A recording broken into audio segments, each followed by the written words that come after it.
안녕하세요. 부자를 꿈꾸는 개미 북꿈입니다. 요즘 우리나라 증시에서 가장 핫한 업종을 꼽으라면 단연 반도체겠죠. 저번에는 삼성전자에 대해서 한번 다뤘으니까 이번에는 SK하이닉스에 대한 얘기를 좀 해볼까 하는데요. SK하이닉스, 요즘 주가 상승세가 참 무섭죠. 국내에서 시가총액이 두 번째로 큰 종목인데 최근 일주일 동안에만 주가가 무려 18%나 오릅니다. 주식하시는 분이라면 최근에 이런 얘기 많이 들으셨겠지만 반도체 슈퍼사이클이 다시 온다든지 DDR5가 차세대 D램 시장을 선도한다든지 몇백 단짜리 낸드 개발에 성공했다든지 이런 얘기들이요.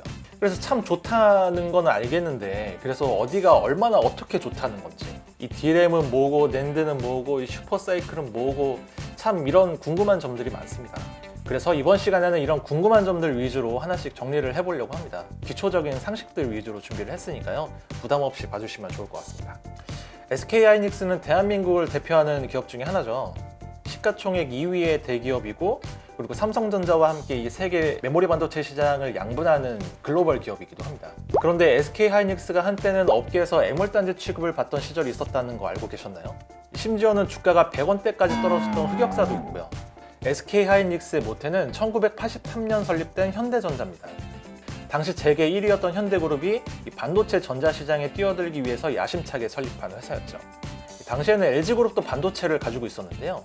그런데 IMF를 거치면서 이 반도체 업계에서 구조조정이 이루어졌고 이 현대전자가 LG반도체를 인수하면서 현대반도체가 탄생을 합니다. 그런데 하필 이 LG반도체를 인수하자마자 이 반도체 업계의 불황이 닥쳐오고요.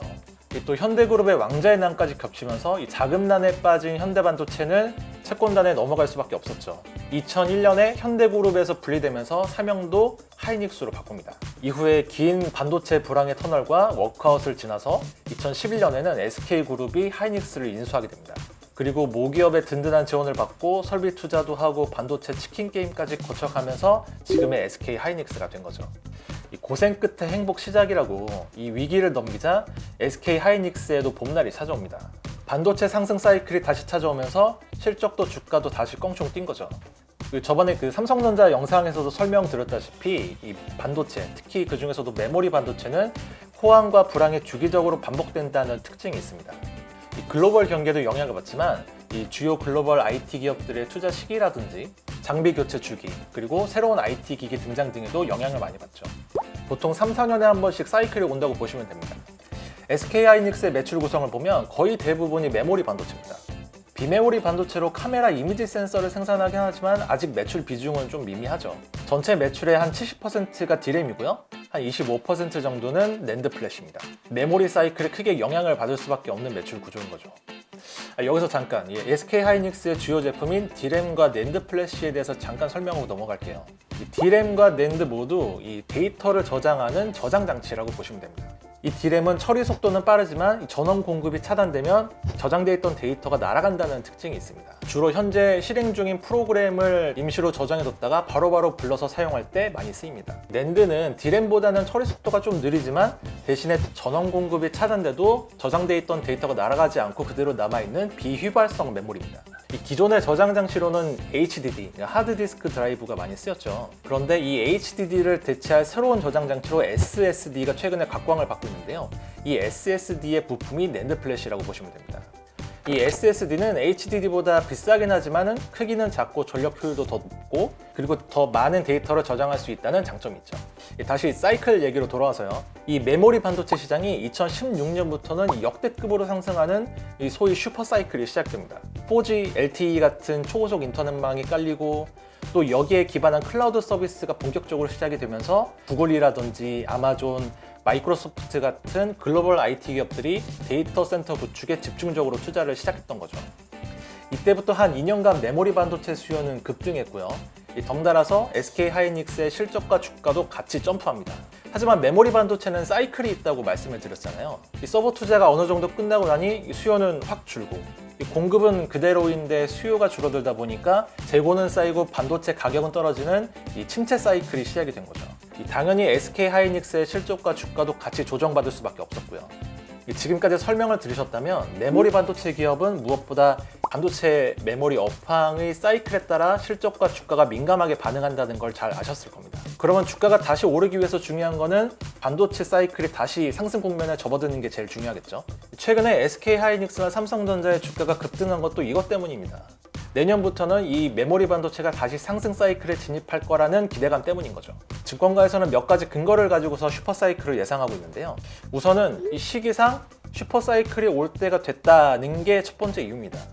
이 아까 메모리 반도체의 사이클이 한 3, 4년 주기로 반복된다고 했으니까 슈퍼 사이클의 초입이었던 2017년 이후로 4년이 지난 시점인 2021년에는 다시 사이클이 시작이 될 수 있다 하는 예상인 거죠. 물론 근거는 있습니다. 이 슈퍼 사이클의 시작이 서버 디램 때문이었잖아요. 그런데 이 서버 디램은 한 4년 정도 지나면은 교체를 해줘야 성능에 이상이 없다고 하네요. 그러니까 2016년이나 17년쯤 구축한 데이터 서버는 이 올해나 내년에는 디램을 교체를 해줘야 이 성능에 무리 없이 잘 돌아갈 수 있다는 겁니다. 그래서 원래는 올해부터 이 다시 서버 디램에 대한 투자가 이루어졌어야 됐는데 이 예기치 못하게 코로나가 오는 바람에 이 기업들이 투자를 늦췄던 거죠. 그래서 내년에는 올해 미뤄졌던 투자에 신규 수요까지 합쳐지면서 서버 수요는 다시 확 늘어날 수 있다는 그런 관측입니다. 특히 최근에는 전 세계적으로 5G 통신이 본격화하면서 서버 수요를 더 자극할 가능성이 높습니다. 이 초고화질 영화를 실시간 스트리밍으로 감상을 하고 고사양 게임을 클라우드 게임으로 즐기려면 그에 걸맞는 서버 구축이 필요한 거죠. 슈퍼 사이클을 예상할 수 있는 두 번째 요인은 디램의 5세대 모델이라고 할 수 있는 DDR5가 올해부터 본격적으로 양산에 들어간다는 겁니다. 디램은 세대가 발전함에 따라서 DDR2, DDR3, DDR4 이런 식으로 표현을 하는데요. 이 최근에 개발된 DDR5는 이전 세대인 DDR4보다 전송 속도가 최대 1.8배나 빠르다고 합니다. 이거는 풀 HD급 영화 11편을 1초 만에 전송할 수 있는 속도라고 하네요. 이 DDR5는 아까 얘기했던 서버 교체 주기에 맞춰서 가치 수요가 늘어날 가능성이 큽니다. 이 현재 서버용 CPU 시장은 인텔이 90% 이상을 독점을 하고 있는데요. 인텔은 내년 하반기쯤에 이 새로운 서버용 CPU인 사파이어 래피드를 출시할 예정이라고 하는데요. 이 CPU는 DDR5를 지원한다고 합니다. 구글 같은 글로벌 IT 기업들이 인텔의 CPU에 맞춰서 서버를 교체한다면 D램도 여기에 맞게 더 빠른 DDR5로 같이 교체를 해야 되겠죠. 슈퍼 사이클을 예상하는 세 번째 이유는 클라우드 서비스를 보완하는 MEC, 즉 모바일 엣지 컴퓨팅 기술의 도입입니다. 이거는 클라우드 서비스와 이 클라우드 서비스를 이용하는 이용자들 사이를 연결하는 다리 역할을 하는 서버라고 보시면 됩니다. 클라우드는 인터넷을 통해서 내 데이터를 저장해서 쓸 수 있는 가상 저장 공간이죠. 그런데 이 중앙에 집중되어 있는 클라우드 하나에 이 이용자 여러 명이 연결되어 있다 보면 이 원거리에 있는 이용자는 접속이나 이용이 다소 지연이 되는 그런 불편함이 있습니다. 그런데 이 엣지 컴퓨팅은 중앙 클라우드 서버에 대한 집중도를 분산하는 역할을 합니다. 모바일 이용자와 가까운 곳에 중간 규모의 서버를 여러 개 만들어서 데이터를 한층 더 신속하게 처리를 한다는 거죠. 5G의 속도를 현실에서 온전하게 구현하려면 엣지 컴퓨팅을 더 늘릴 필요가 있다고 하네요. 그러면 당연히 여기에 들어가는 메모리 수요도 더 늘어나겠죠? 네 번째 이유는 게임 좋아하시는 분들이라면 다들 아실 겁니다. 최근에 소니하고 마이크로소프트에서 최신 게임 기종인 플레이스테이션 5와 엑스박스 시리즈 X를 출시를 했죠. 근데 여기 게임기에 들어가는 디램과 낸드도 만만치 않습니다. 특히 낸드 수요 증가가 기대되는데요. 이 플스 같은 경우에는 이전 기종인 플스 4까지만 해도 저장 장치로 HDD를 사용했는데 가격은 좀 저렴하긴 했지만 로딩 속도가 워낙 느리다 보니까 이용자들의 원성이 자자했습니다. 그런데 이번 플스5부터는 HDD보다 빠른 SDD가 탑재됩니다. 최근에 플스5 사서 써보신 분들이라면 빨라진 로딩 속도에 이 마음이 한층 편안해지시는 기분을 느끼셨을 거예요.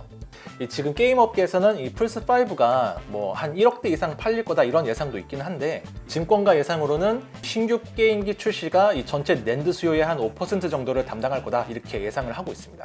또 최근에는 뭐 예상치 못했던 마이크론의 공장 정전 사건이라든지 그리고 SK하이닉스의 디램 생산 라인 일부가 비메모리 반도체 생산으로 전환되면서 좀 디램 공급이 줄어들 수 있는 건 아니냐라고 하는 예상도 슈퍼사이클을 예상하는 근거 중에 하나로 거론되고 있습니다. 최근에 여러 지표도 긍정적인데요. 우선은 반도체 수출입니다. 올해 11월에 우리나라 반도체 수출량은 전년 동기 대비 16.4% 증가했습니다. 최근 5개월 연속 증가세인데 반도체 슈퍼사이클이었던 2년 전 이후로 처음이라고 하네요. 그동안 하락세를 면치 못했던 디램 가격도 최근에 반등하는 추세입니다. 여러모로 내년부터 다시 상승 사이클이 올 거라는 기대감이 높은 거죠. 그러면 중요한 거는 이 SK 하이닉스가 슈퍼사이클을 받아서 얼마나 돈을 잘 벌 수 있겠냐 하는 거겠죠. D램 부분에서는 삼성전자에 이어서 글로벌 점유율 2위에 해당하는데 기술력 부분에서는 어느 업체에 뒤지지 않습니다. SK 하이닉스는 지난 10월 전 세계 최초로 DDR5 램을 양산한다고 밝혔습니다. 개발은 2018년에 완성했는데 이제부터 양산 체계를 갖추기 시작했다는 의미죠. 서버와 PC 등에서 DDR5 시장이 예상보다 일찍 열린다면 가장 먼저 양산 체계를 갖춘 SK 하이닉스가 한층 더 유리할 겁니다. 이 낸드 부문에서도 업계 최고층인 176단 개발에 최근 성공했습니다. 이 낸드는 칩 안에 데이터를 저장할 수 있는 셀을 얼마나 많이 넣느냐가 관건인데요. 셀층을 많이 쌓으면서도 최대한 얇게 만드는 것이 기술력입니다. 적층 기술에서는 이 경쟁 업체들 간의 기술 경쟁이 앞서거니 뒤서거니 하고 있지만 이 SK 하이닉스가 이 경쟁에서 결코 뒤처져 있지는 않죠. 얼마 전에는 엄청난 베팅을 합니다. 인텔의 낸드 사업부를 무려 10조 3천억 원이나 주고 인수하겠다는 건데요. 우리나라 기업 M&A 역사상 가장 큰 규모입니다. 이거는 D램 회사하고 마찬가지로 이 낸드 사업에서도 시장 점유율을 높여서 지배력을 한층 더 강화하겠다는 계산인 거죠. SK 하이닉스는 이 낸드 사업에서는 점유율이 다소 뒤처져 있는데 인텔의 낸드 사업부를 인수하면 점유율은 단숨에 업계 2위로 점프합니다. 물론 우려점은 있습니다. 가뜩이나 지금 낸드 시장은 출혈 경쟁이 한창인데 이 10조 원이라는 어마어마한 돈을 주고 투자할 만한 효과가 있냐는 거죠. SK 하이닉스의 부채 비율이라든지 현금 흐름 등을 감안하면 자금 조달에는 큰 무리가 없을 거다라는 예상이 많긴 하지만 중장기 신용 등급에는 좋지 않은 영향을 줄 수도 있습니다. 실제로 최근에 나이스 신용평가는 SK 하이닉스에 대한 장기 신용 등급 전망을 기존의 스테이블에서 네거티브로 하향 조정했습니다. 인수자금을 조달하는 과정에서 재무 부담이 좀 커질 수가 있고 이 낸드 시장에서의 경쟁 심화가 수익성을 떨어뜨릴 수 있다는 게 이유였습니다. 그럼에도 불구하고 최근 증권가의 시각은 매우 긍정적입니다. 무엇보다도 반도체 슈퍼사이클이 시작될 거라는 기대감이 제일 큰 거죠. 그런데 이 SK 하이닉스의 실적 전망을 보면요. 내년과 내후년의 영업이익이 반도체 슈퍼사이클이었던 2017년이나 2018년보다는 한참 못합니다. 그런데 지금 주가는 그때 수준보다 한참 더 높은 상황인 거죠. 아직 상향된 전망치가 다 반영이 안 된 걸 수도 있고요. 그리고 이익 전망치라는 거는 나중에 얼마든지 더 상향 조정될 수도 있긴 하지만 그래도 지금 주가가 이전 슈퍼사이클 때보다 더 높아져 있다는 거는 아무래도 투자자 입장에서는 좀 부담이겠죠. 그래서 증권가에서는 최근에 SK 하이닉스의 목표 주가를 산정할 때 PER보다는 PBR을 많이 사용합니다. 이 PER은 이익을 기반으로 하지만 이 PBR은 한 주당 순자산의 몇 배냐를 나타내는 건데 내년에 예상되는 SK 하이닉스의 한 주당 순자산은 약 8만 원 정도 됩니다. 근데 증권가에서는 이 SK 하이닉스의 역대 PBR 상단인 1.8배에서 한 2배 정도까지 적용할 수 있을 걸로 보고 있습니다. 그러면은 한 주당 순자산 8만 원에 1.8배를 곱하면 지금 예상 주가는 약 14만 원 정도 되겠죠. 한 증권사에서는 목표 주가로 16만 원을 제시하기도 했습니다. 여러분들 생각은 어떠신가요? 반도체 슈퍼사이클이 다시 한번 실현되고 SK 하이닉스 주가도 또 더 한번 날아오를 수 있을까요? 저는 다음 시간에 또 찾아뵙겠습니다.